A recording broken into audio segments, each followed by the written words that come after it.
People who grew up in third world countries, what was the biggest shock for you when moving into a developed country? I saw an African man who was staying with me came rushing in the first week he was staying me and woke me up. He was extremely excited that there was a garbage truck with a motorized arm and was picking up the wheelie bins as it went down the street. Have you seen this? Have you seen this? He kept exclaiming over and over again, amazing, amazing. It made me laugh very hard, but he was a lovely guy. Wow, thank you so much for all the karma. Did not expect this small but sentimental memory to affect so many people. Smile.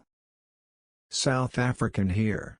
The thought of a garbage truck with a motorized arm literally blows my mind.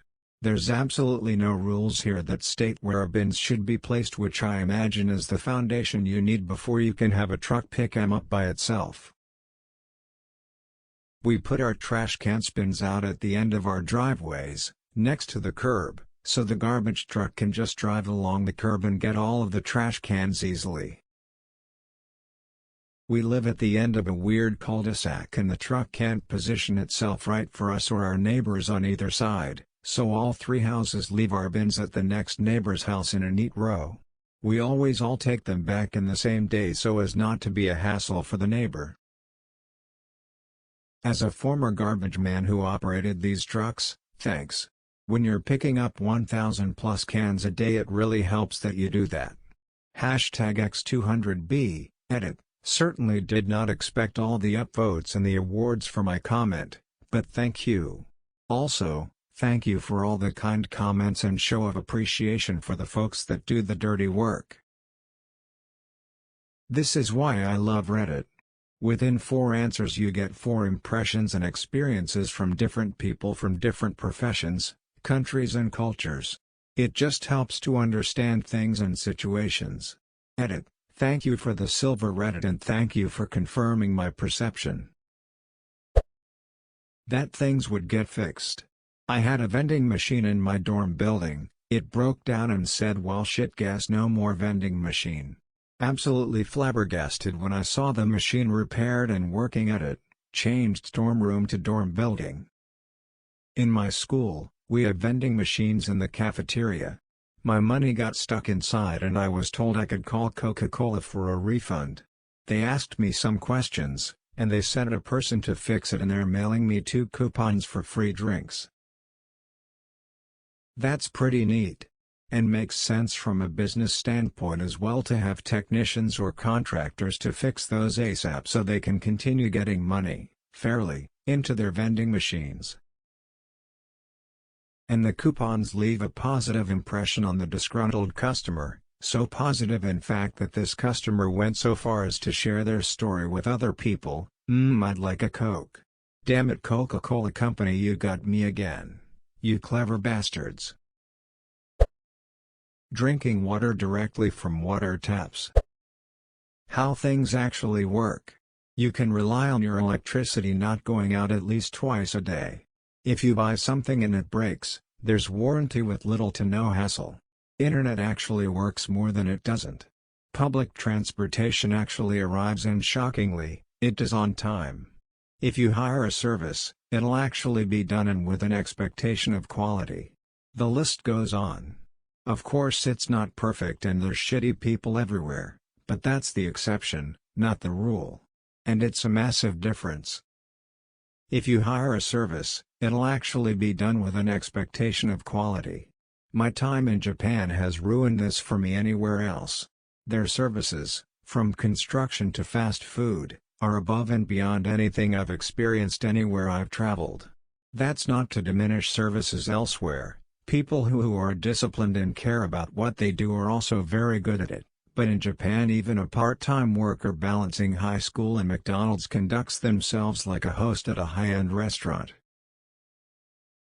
Even the devil himself was just a part-timer doing his best to serve customers at a McDonald's in Japan.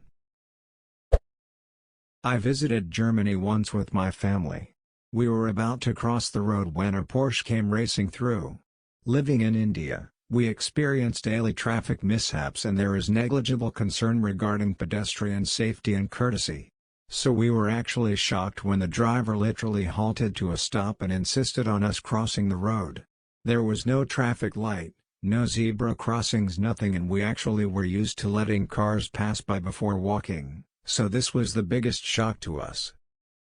Coming from Australia to Germany, this weirds me out too. I recently started cycling for the first time in 18 years, so I ride with the skill of a toddler and the grace of a drunk. But never once has any car honked at me, no one has gotten impatient as I wobble my way around them, no one has gotten mad about having to slow down because of this dickhead on a bike.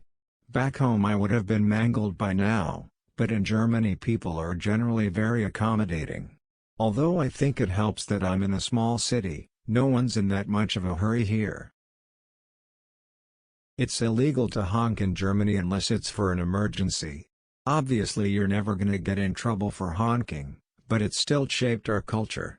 Edit: you can stop correcting me by saying that you're allowed to honk outside of town. It's pretty obvious that this is allowed, and it's also irrelevant to the post I responded to, who was obviously not riding their bike on the freeway.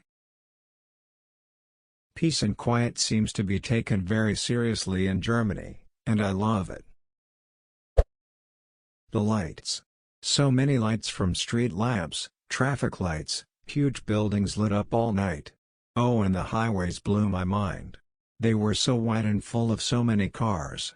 I was 6 and I'll never forget that first drive from the airport to my new home in December. It was also my first time seeing snow. Edit: I joined Reddit a few days ago and today I got some awards and coins I'm not sure what you're supposed to do with. Thank you. Also, I moved from a small southern Croatian village, the Socialist Federal Republic of Yugoslavia at the time, 1989, to Toronto. I went to rural Kenya for work once and the lack of lights was the first thing I noticed. I grew up in a very small town, out in the county in the United States, so I was used to less light pollution than most people here, but I'd never experienced anything like this. Just a total lack of any electric lights for miles and miles. Edit: for those asking, the stars are absolutely incredible, even coming from someone who is used to seeing a lot of stars. It's on another level. I watch shows like Ancient Aliens for fun, and when I hear those nutjobs talk about how they don't understand how the ancients could have possibly mapped the sky so well, I just say they've clearly never been to a place with zero light pollution. You can see everything. People's personal space is surprisingly vast. A newspaper article suggested that the personal distance between strangers in Argentina is the same as that of a couple in Canada. Canadian living in Mexico, I can totally believe that. This has maybe been one of my biggest challenges here, but also hilarious in a lot of ways. I can already imagine it. Loud greetings, hugs, friend enters your house unannounced and goes straight to the fridge, etc. The postal system. The logistics of delivering millions of letters to millions of homes on a daily basis is astonishing. Especially at that price. The idea that I can send a letter across the country and have it reliably delivered the next or possibly even same day is truly impressive. Edit: don't bother, 30 people have already made that email joke. I'm astonished at this, and I have always lived in the US. We majorly take our postal system for granted.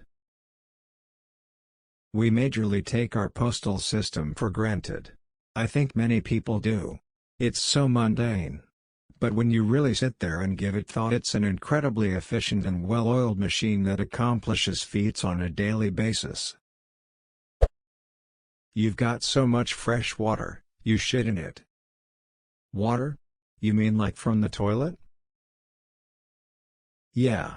I could see how a developing country where getting drinkable water takes some effort, boil it, filter it or buy it, it's pretty weird to go to a developed country and find out that people crap in toilets with drinkable water and also shower in it. Part of it is sometimes simply that supply of water is much higher in developed countries. Rainfall in the UK keeps mountain reservoirs topped up, and because waterways are fairly clean and sewage is well treated, it's not hard to make water drinkable. Yeah, getting non-drinkable water into our toilets would probably be more expensive most of the time. I visited my cousins in the US once. I was surprised that your houses don't have walls around them. There were only those fences at the side and back that pretty much anyone can jump over. Where I live, the only houses who don't have walls surrounding them are those in compounds or subdivisions that have roaming security guards. Paid security guards, not volunteers like the neighborhood watch kind of thing. Edit. To the people asking, I'm from the Philippines, but it's interesting to see that other countries carry this tradition practice. Edit. Not really a wealthy family, but not really a from dangerous neighborhood. It pretty standard here to have at least a 2-meter tall concrete walls if you have middle income, but those poor ones just settle with barbed wire. What country? Edit. So apparently this is very common all across the world, including all of Latin America, Eastern Europe, the Middle East, Pakistan, the Philippines, Indonesia, and probably more places. Toilets. Flushing toilets that you could repeatedly flush too. I grew up in South Africa and have been living in England for 20 years. 1. Cars stop when you walk up to a pedestrian crossing. 2. Double glazed windows are really good at keeping the warmth in and the noise out. 3. I can walk around at night without thinking I'm going to get shot or robbed. 4. There are only a few people on building sites and the buildings get built in a quick and organized manner. 5. When things break, someone will come and fix it. I could go on all day. Edit. Wow, this thread has gone wild. Wish I could reply to all comments, but there are a lot. These are just the humble observations of a guy living in northeast England. It has gotten even worse here in South Africa over the years. I still live in one of the safest areas in the country, but we still live as if we will be attacked if the window is left open. I grew up in Johannesburg. I experienced all of the dangers firsthand, got robbed at gunpoint, had our family home broken into 6 times during my childhood. 3 of those times we were home. Can't believe I'm still alive when I think about it. Stay safe, bro. Are you my cousin? My uncle, aunt, and 5 cousins live in Joburg in one of the nicer neighborhoods. About 10 years ago, their house was robbed and my then 3-year-old cousin was shot. He's alive and healthy now, but damn, that was a scary thing to hear about. Unfortunately, everyone that has spent a long time in Josie has horror stories. It's really bad in that city.